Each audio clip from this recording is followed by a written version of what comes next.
Welcome back. Thank you very much for watching this second part. So this is my vaccination and where we are with vaccines in total. So we are getting there with the vaccine progress, but this is a few updates about a few things I know that probably you'll be asking yourselves as well. Okay, so where are we now? Well, you can go to an awful lot of pages on the government website to get an awful lot of information here. The links are obviously at the bottom there, but basically the summary is as of day before yesterday, there are, which is the last bit of data that's on that website, we've got 40.5 million first doses given out, 28.2 million people have had both doses, I'm in that group, and we're down to 25-year-olds and over, okay, which obviously is great, okay. And obviously the under 30s are booking their vaccinations incredibly quickly, which is the latest news, which is absolutely fantastic. Okay, so that's really, really good. Now, under 18s, that's the next question. Obviously, most of you watching here will be asking, well, okay, when am I going to get my vaccination? Okay, and that is and am I going to get my vaccination? And that obviously is a really good question. Now, you know a lot about trial data if you've watched all these videos, and the idea of science asking very, very specific questions. We know that all these vaccines are safe and effective, but if you're asking the question, is it safe and effective in under 18s? The answer is yes, almost certainly they are. But there have to be very rigorous specific trials to specifically address that question and no other for each vaccine. Okay, so to give you an idea where we are, the Pfizer one has been approved in the UK in a study of 12 to 15-year-olds. So one vaccine already there. Not surprising that one was first. It was the first one to be manufactured and it was the first one to be licensed for the very elderly people and was worked its way down. So Pfizer is apparently all good for 12 to 15-year-olds. So under 18s, brilliant. AstraZeneca is trials underway, right? It did get paused in April, obviously, that trial, because there's all the stuff about clots, see previous videos, which obviously is unbelievably unlikely to get a clot. I've had AstraZeneca. Obviously, you know, I am one data point, but I thought it was a great vaccine and I'm very, very happy to have had it. And then Moderna is the other one that's now been licensed, of course. Now, there's been a study in the USA that's shown to be highly effective in a USA study of 12 to 17-year-olds. So the data is looking really, really good. Obviously, the UK will have to assess that data before licensing either of these other two vaccinations for UK use. But basically, the data looks really, really good that vaccines will be effective in under 18s. Okay, so effective and safe, that is. So question really, let's think about this from a global perspective. Now, you're unlikely, if you're under 18, right, in fact, I'm unlikely to suffer any bad consequences from contracting COVID in an unvaccinated state, okay? The reason I got mine, as I said before, was I was a childhood asthmatic. It hasn't bothered me for 30 years, but my doctor said to me, no, that makes you count as group 6, okay? But I would still think that I'm very, very unlikely to have suffered badly with COVID-19, okay? Possible, but very, very unlikely, okay? But we do now know from looking at data of when schools reopen and so on and so forth, that you are able to incubate and transmit it, okay? And indeed, some people will suffer symptoms, okay?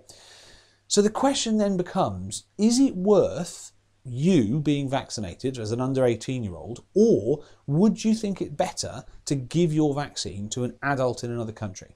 Okay, and this is the question that's being grappled with at the moment, okay? Because the pandemic isn't over until it's actually over everywhere, okay? So should the government be giving all the vaccines after everybody over 18 has been vaccinated, giving doses of vaccine to poorer nations so they can get vaccinated, or vaccinating you? Because vaccines are not an infinite supply. Which should come first, okay? And that is an answer that is an ethical question, a political question, okay? I think you will be vaccinated at some point. Okay, I could take a guess at what's going to happen, but this is something that has to be made, decision has to be made at the highest level. And you can obviously make your own decision about that. What would you rather? That everybody in the holiday destination you want to go to, thinking selfishly, was vaccinated who could possibly be ill with it, or that you got one yourself, even if that meant that international travel was delayed opening for longer, okay? You know, that's obviously an ethical question and an economic question, something that I can't answer, right? So I will make a prediction, however. Now, reading this latest document from the government, right, this latest briefing document, okay, there's the link, you can go and read it yourself.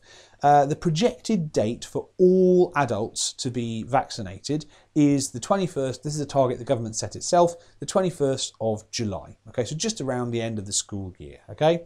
Now that's all first doses. Now, Second doses come somewhere between 4 and 12 weeks afterwards. Now mine was about 12 weeks, that was standard at the time, but obviously with the Delta variant and all of those new variants in certain parts of the country, that's being sped up. So second vaccines are being given 4 weeks as per the original trials, okay? So no further targets have been set by the government, but we can kind of work our way forward from that and do a bit of maths. So if you scroll forward from that date, the 21st of the 7th, sort of end of July, by 4 to 12 weeks, so that's 1 to 3 months, you end up sort of in end of August to October. Okay, so you end up in the kind of averaging around the September area for completion of second doses in adults. Now, September, what happens in September? Okay, I wonder, could that be just conveniently around the start of the new academic year? So I wonder if I were the government and I wanted to vaccinate all the under 18s, if there were some institutions where I might find all of the under 18s crammed together in small buildings where I can send teams in to vaccinate them en masse. Yeah, so I think it's fairly likely that we're going to end up with some kind of schools vaccination program if we go this way. And this is just a guess, right? This is just a prediction based on evidence. Now, here's my thinking behind this. Schools already give numerous vaccines, right? These are all the sort of school age vaccines we've got here. Those of you in year 8 and 9 will have had vaccines recently within the school, okay? And this comes from the government's Green Book on Vaccinations. There's the link. You can have a look at that yourself, okay?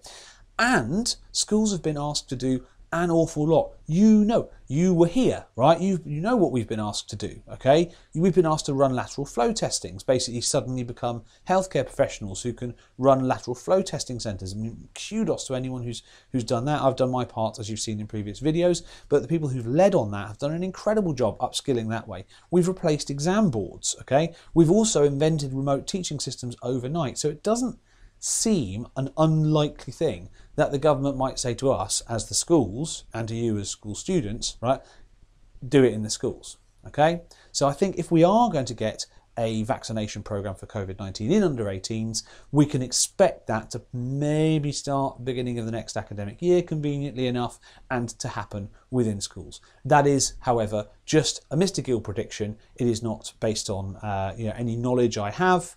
Please don't think that. It's just based on the evidence that I've got in front of me and the dates the government's currently saying. Okay, you obviously go do your own research and make your own judgment about that. Okay, so now we come on to this bit, my second jab. I kept a video diary of this as well. Unfortunately, the actual vaccine wasn't filmed very well because the nurse managed to take 2 photos instead of doing a video, but you know, fair play, thanks very much to her for trying.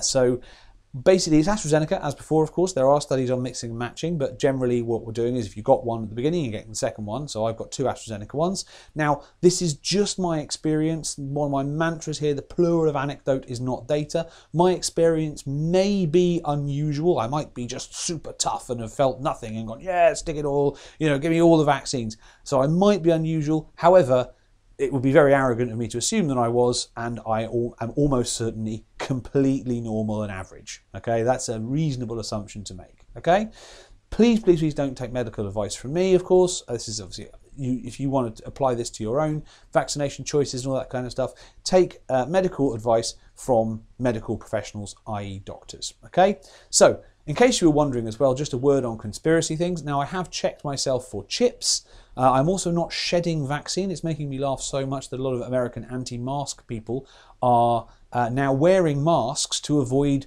the vaccine being shed off other people after making all that fuss about not wearing masks to avoid COVID. It's just, they're the land irony forgot. My DNA, as far as I can tell, remains unaltered, and you know, I might know a thing or two about that, being a biologist.